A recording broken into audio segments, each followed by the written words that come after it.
Hey guys, this is here bringing you another video. Now welcome back to Challenge Spectate, and today we are watching Galio. Now the reason why is because Galio just actually got a buff, and I do think the buff was kind of in the wrong direction for the champion. But before playing him myself, because I've been a little bit tempted in like unranked to diamond to give him a go, I thought we'd watch a challenger play it and just see how they do. Let's just change that. There we go. So just very quickly, their runes that they've opted for is Aftershock, Shield Bash, Bone Plating, Overgrowth, and then Sorcery, Nimbus Cloak, Transcendence with Ability Power, Ability Power, and Magic Resist, and they're against a Rise in mid. Now, what did Galio's buff do? So, you know, historically, and what Galio is a mid laner, but he's supposed to be relatively an anti-mage and a pretty good answer to champions that roam. Because if you are in mid, his wave clear is okay, and let's say you're against a Katarina or a Kassadin or something that's designed to go bot lane and roam, Kassadin can quickly push out that wave, and as their opponent is roaming to bot lane, Galio can land on a teammate and come to the rescue. That's kind of the idea. Now, the problem that Galio has had for quite a while, and why he hasn't really been played, is, you know, yes, well, I was going to say, yes, Riot's made damage go down in League of Legends over the last year or so, but realistically the damage is still at a very high point, and that is why Galio isn't that popular. His damage just isn't comparable to most mids. You'll even see something like a Rise, who is a late game hyper carry. You'll even see a Rise damage in the early game is actually not absolutely garbage anymore. And I think that's where Galio suffers more than anywhere else. Now, the buff that they did recently, again, doesn't really fix his issue. So they buffed his tankiness. They made him tankier because, yeah, no, he is a mage, but he is an anti-mage, anti-engaging protection champion. So there is tank elements to him, but he is still fundamentally a mage, but they didn't buff his damage. I think if they wanted Galio to have any type of play, and, you know, especially, you know, MSI is coming up in the next couple months, they would realistically have to buff his damage, but that's not what they did. Now, they might just be experimenting with making him tankier and see if that will do anything. See if people play him a bit more, and that's obviously what we're doing here. I've not seen someone play Galio yet since the change. Let's watch, see how it goes. Meanwhile, First Blood top lane, the Riven was already doubling the farm of the Renekton, but then gets ganked, so that is a nicely timed gank by the Lee. You can see Renekton use both of his summoners where Riven used none. So, you know, even though the gank happened, realistically, the Riven might still have lane advantage when she returns. But it's a good thing for a Renekton to get at least an assist anyway. Game itself, by the way, Gragas jungle with Dark Harvest, Riven top, obviously, Varus and Zillion bot. And then, yeah, Lee Sin, Renekton, very both early game champions. But then they have Jinx, Thresh, and Galio. Now, realistically, this comp, Galio is not a carry as such. Lee Sin falls off, Renekton falls off in terms of carrying. Realistically, they have Jinx for carrying. And there you go, there's Galio's near enough full combo. It's not terrible. It's not terrible, but that's the thing. It kind of doesn't do much more unless you randomly probably get really overfed on Galio, which again is probably quite a rare situation. But yeah, as for team comps, you know, the blue team has got Riven, that's a carry. Gragas, especially with Dark Harvest AP, can carry. Rise, definitely a hyper carry. Varus, very much a carry. Zillion isn't a carry in some ways, but he enables carrying amazingly well. So if this was red team, I would be concerned. And already as a Lee Sin jungle, what I would be wanting to do is try to get my Jinx ahead. Now, she is doing well in lane phase. They're already ahead, which is great. That's what you'd want. But yeah, that is potentially where I'd put most of my ganks. And as, you know, even Galio this game, where most of my ults would go, would definitely be bot lane. And that isn't even just with the basic principle of, like, bot lane is the lane you go to anyway. Bot lane, if you notice in your own games, is the lane by default that junglers gank, that mid laners roam to. And the reason why is AD carries are in a very strong position in the game at the moment. But also, the thing that I think people underestimate, obviously, is if you win bot lane, that also translates into all the dragons pretty much normally as well. Obviously, they did nerf dragons recently, and, you know, and the reason why they did that is if the idea is maybe that will limit the strength that bot lane has, is if you win bot lane with your jungle and AD carry, that translates into every dragon, and boom, you win the game. If they nerf the dragons, nerf what you're getting from them, well, it's not that bad if you don't get them. But that's the problem, is you're still getting them. You're still getting strength that the enemy team doesn't have. So it's still not good if you lose bot lane, for example. As Ryze is TPing mid, Galio didn't obviously use his TP. And one thing interesting is Ryze went Merc Tread's first item. Why? Actually a very good purchase. And meanwhile, they get another kill on Riven, and she doesn't again use her summoners. Very, very weird. Why would you go Mercs? Well, Galio has his taunt, and that's majority of what he's going to be doing, is locking you down with his taunt CC. Obviously, his E is a knock-up, so Mercury Treads would not affect that. But his taunt duration, it would definitely help. It would reduce the time that you're taunted. So Merc Tread's not too bad. And to be fair, majority of Galio's damage, the damage he does have, is burst. He doesn't really do sustained DPS. He does one big burst, one big combo with his spells and big auto attack passive, and then his damage completely runs out. So Merc Treads is actually quite a nice purchase there, and especially for a Ryze that, let's be honest, he's majority of what he's wanting to do is just scale to late game. He's not looking to risk his lane phase. He's not looking to overly do anything that would potentially get him killed. He is just wanting to smooth sail to late game. So it is a bit peculiar that it looked like red team wanted to force Dragon without the Lee Sin. Wouldn't advise that. So far, Gragas hasn't really had an impact. He's just been farming, and we can see that, yeah, he is slightly ahead in farm, and we get vision of him now on the actual map. Meanwhile, Blue is pushing in. Renekton goes aggressive with full well knowing a Gragas is nearby. I guess this was to bait the play with Galio. Ryze does a very peculiar TP there, but Renekton goes down, Gragas all happens, and there we go. So it actually worked really well. Unfortunately, Lee Sin not being able to make an impact is a bit lower level than the Gragas. But to be fair, the player that made that kind of all weirdly happen was the Renekton. I've got no idea why he went for a really hard engage, early ult and everything when he saw Gragas here moments ago. Lee Sin does overstay and gets killed to the Riven. So all that work that Lee Sin did in top lane to help the Renekton in the early game has now been completely diminished. Riven is still winning in farm, even though Renekton had 2 ganks prior. And now Riven has got 2 kills, where Renekton's got 1. It's what I do say, and, you know, I like Renekton as a champion, and I don't mean to, like, beat a dead horse about the topic, but Renekton, I do think, is inherently quite weak, because if it goes good, great, you can snowball, but you will hit a wall eventually of terms of your strength. You don't scale indefinitely, you know, you're Renekton. But if it goes bad, like this example, you are going to struggle. Now, don't get me wrong, he's arguably better in terms of scaling now than he's practically ever been, and that's mainly because of Blade the Ruined King. Obviously a very strong item, but yeah. Oh, nice. So Jinx does get a nice cheeky kill there. Galio's on his way down. I don't think they're going to be able to get anything here. With Gragas being low, if I was the Lee Sin, this is where I would have forced the Infernal Dragon, but they are going to look for the Gragas nonetheless. He's probably just basing around here. Nice Lee Sin Q. Gonna go. Oh, very nice play. So he baits out the Gragas E. Renekton, by the way, is doing Rift Herald, and what they're doing is just holding here. The Varus has turned up, though. Ghost by the Galio, and is just going to get away. Yeah, that was not going to be a wise gank, especially when Varus turned up. Much better play would have just been doing Infernal Dragon from the beginning there, and that is actually now potentially what Lee Sin's going to do. They should have just done that anyway. I don't even know if Lee Sin can technically do that, but we'll see. All depends if Ryze goes down to Dragon or Varus goes up. They'll probably have to stop it. But, yeah. Also, Rift Herald situation update. Yes, Renekton was doing it, and Riven came over and bullied Renekton away and took the Rift Herald because Renekton cannot fight this Riven. So, yeah, not a great situation.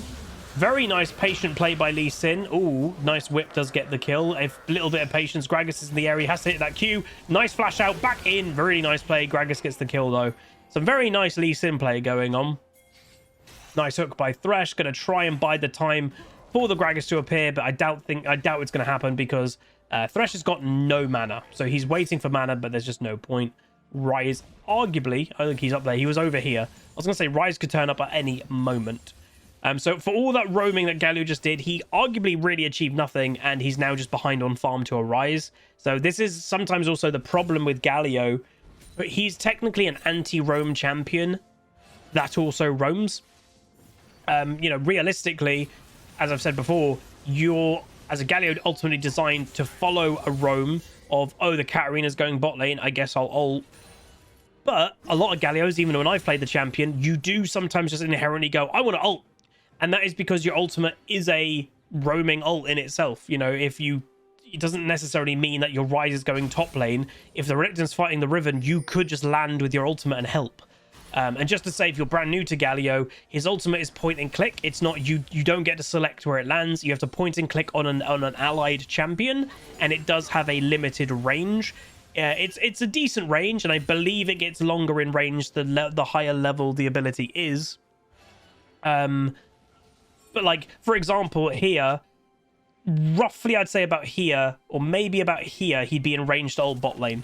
But potentially not everywhere in bot lane. But yeah, you'd have to leave lane a little bit to get there, but it's not bad. Similar probably to like Twisted Fate Ultimate, is what I would say.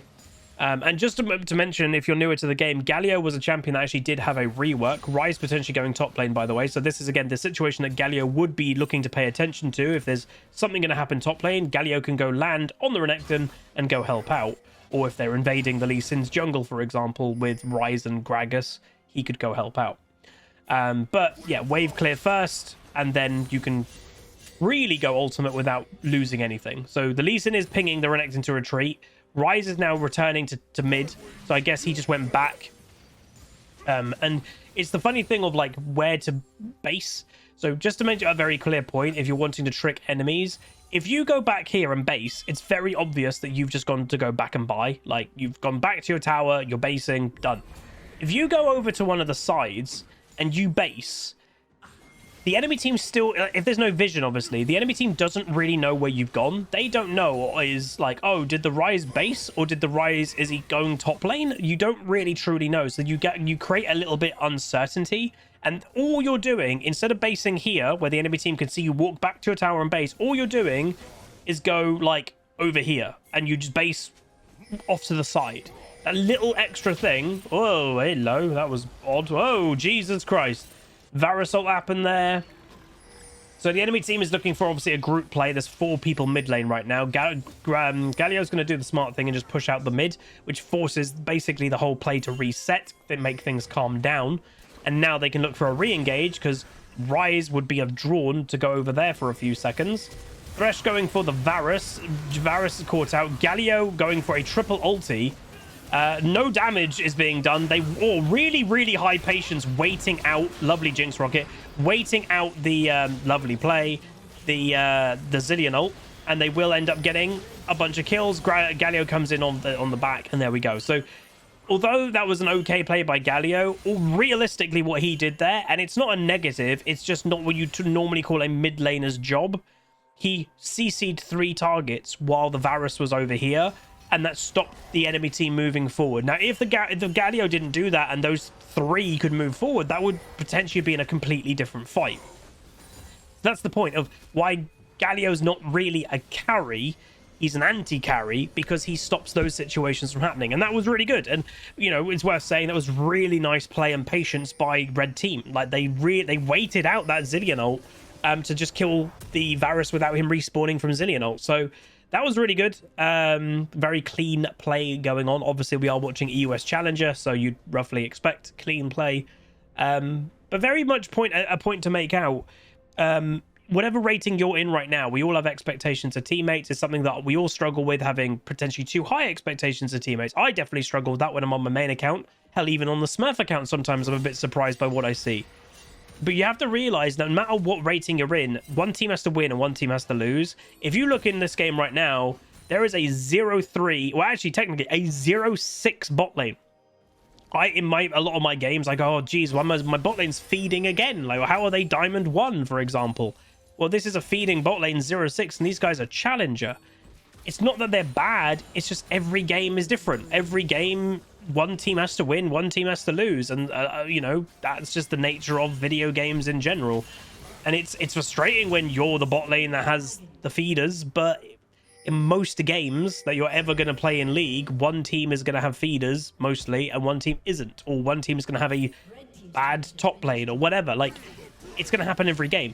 Very often, like, how many games have you played in the last 50 games of solo queue? Have you had even lanes by 20 minutes? Every lane, top, jungle, mid, bot lane, every lane is just roughly even at 20 minutes. It doesn't happen. So that is one thing that I know myself I need to Nice taunt, got it off before the stun, and Galio gets himself his first kill.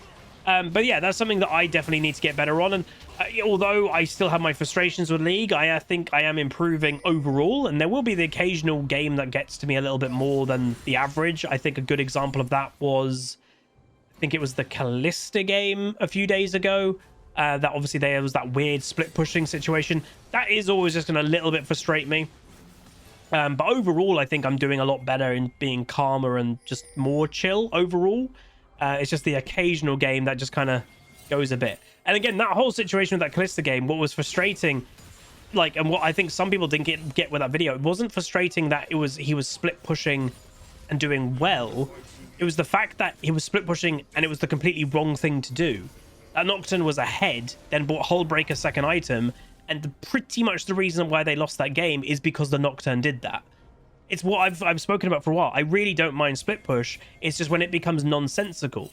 Is split pushing when you're behind, it makes sense because you can get yourself back into the game. I do that. You know, it makes sense to do that. Or if you're playing a proper split push champion, you're playing Yorick. Yeah, there's no point team fighting if you're playing Yorick. Yes, it's frustrating that there's one, but that's what he's supposed to do. But when you're playing Nocturne and you're ahead, and you could practically kill anybody if you just buy the correct second item, and he buys Hullbreaker and split pushes, that makes no sense. And that was the weird thing. I know some people probably just don't get that. I should have been just over the moon happy because he was doing that. It's weird. No matter if it's on my team or the enemy team, if I see dumb play like that, it actually annoys me. And, you know, it's something probably I have to work on. And like, oh, I should just be happy that he's doing that. That's a mistake. That's why we won the game. But it's because I see it so often now. As I've said, it has become to so many players a default playstyle for no reason. It's just peculiar to me. It's very, very peculiar. So Galio's going to bot lane, and obviously just reminding everybody, Galio is not running teleport this game, but yes, he's got his ultimate. Lee Sin right now would be roughly in range, but he does get a tier 2 bot lane. No idea where a lot of the enemy team are. Ryze has turned up to catch the wave. But yeah, there's not much vision, if any, of most of the enemy team. They don't know where they're there's their bot lane, Varus. It's now mid. Don't know where Gragas is, though. Now he's mid as well. But they do end up killing their tier 1. Obviously, Renekton's still a little bit on the back foot here, but what the Renekton is doing well, he's keeping himself in the game in terms of farm. So that's good. Again, even if you don't have the best early game, no matter what champion you're playing, the best way of maximizing, you know, keeping yourself in the match is farming well. A majority of your gold in majority of games is from minions. And that's the thing of me. I've got better with farming. I could still massively improve. Because that's the thing, if you're bad at farming, you are missing hundreds, if not thousands of gold every single game. And that especially at the level that I've played in and am, Diamond 1 Master MMR, if let's say your lane opponent is at 200 farm and you're only at 150, that's 50 minions worth of gold is a lot of gold. You know, let's just do some very quick math. What would you say the average minion, so like 22 or whatever for a melee, and then what, 13 I think in mid lane? Let's just say the average minion is 18 gold. That's not 900 gold minimum that I'm missing in the first 15-20 minutes of the game. Nice, good Galio ult, blocks the enemy team off. That's an item component that potentially could be a kill or not a kill. So yeah, it is important. So Jinx is going well. Gragas ulties. Varus is actually going to end up getting a bunch of kills. Galio is going to come over, gets the kill with W, which, by the way, yes, I believe does do damage. Yeah, releases, deals between 142 and 425 damage. So people kind of sometimes forget. And one thing's actually worth knowing here, and I haven't even mentioned it yet. Nice play by Galio. He's gone Q max, obviously. Then W max, which is very interesting to me. Like, normally you'd max E, but I do think part of the change that Galio got potentially was to do with his W, which is not bad, because again, with obviously maxing it, he's becoming tankier. Right now, he's maxed it to, so now it's 60% less magic damage when he's charging up the taunt, and 30% less physical. And then it can do up to, with a fully charged up taunt, 470 damage. Now, again, if you get a fully stacked taunt on 3 opponents, that's not bad. You know, in terms of not even being technically a carry champion, he's an anti-carry. That's not bad damage at all. So he's going to go back. I think Riven just was in bot lane there. I'm not going to say she was overstaying. I think she just was not in the greatest position while Dragon was being done. Obviously, she probably didn't know Dragon was being done. Would they... Okay, I was about to say, would the enemy team be attempting a Baron as like a crazy comeback? No, because Varus gets caught himself and Ryze is off to split pushing. So again, this is fine split push. That's what I want to make very clear. Seeing Ryze top lane right now, I'm not triggered by that. That's good. The enemy team is getting stomped. They need to get back into this game. They're arguably not going to win it by team fighting. They're either going to win it by picks. So you manage to find one enemy, kill that one enemy when they're alone, or you stall out the game and you split push and try to get yourself income. Now, I would say the Ryze has definitely overstayed here. I don't know why he's overstayed this hard. Galio, if he's smart, by the way, shouldn't use his E. Now use it. So that's what I was like. If he uses his E, Ryze can just ultimate away.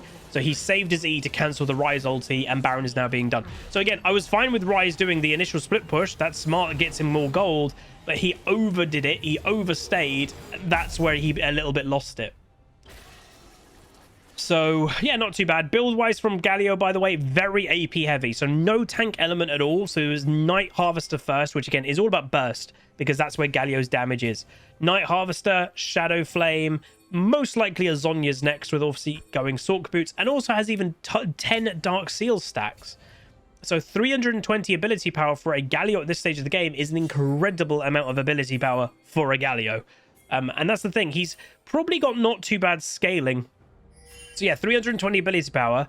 His Q has over a 1 AP scaling because it's doing 450 magic damage. The W technically as well is, well, if you just tap it, it's only doing 176 damage at the bottom there, but it can do up to 528. So if you hold it, it's actually not too bad. The E, again, hard to say because he's not maxed it, but it's not terrible. But some people are like, oh, you know, his damage doesn't seem that bad. The individual numbers aren't terrible. The reason why Galio doesn't really do a lot of damage, oh god, is because Galio ults in the taunt and does get the kill, is basically because Galio, nice thresh hook, he doesn't do that consistent damage. He doesn't do any burn damage. So when he uses his spells, that's it. The damage is done. He has to wait another few seconds for another rotation. His auto passive as well does 450. So the individual numbers on these aren't actually that bad. It's just the fact that he basically does it in one go and hopes he kills somebody in that time, because if he doesn't, they'll probably just get away, or they'll use that time to kill him. Ooh. Oh, damn. I thought that thresh hook landed and it just snuck a minion. All right, so again, don't overdo it, and that's potentially what the enemy team are doing. No, the Riven did it herself. Nice taunt by Galio just to stop her. A very high confidence level for her. Oh, really good thresh hook. Very high confidence level for the Riven to go in like that. Galio will end up getting a nice taunt. Jinx is obviously just kind of wrecking face. Doesn't get the W kill, and that might be that. Very low health. Doesn't get the kill. And the Galio is deciding. Oh, he's so dead. Yeah. And the enemy team surrender. Oh, that's a shame. Right at the end, man, it like dies. But there we go.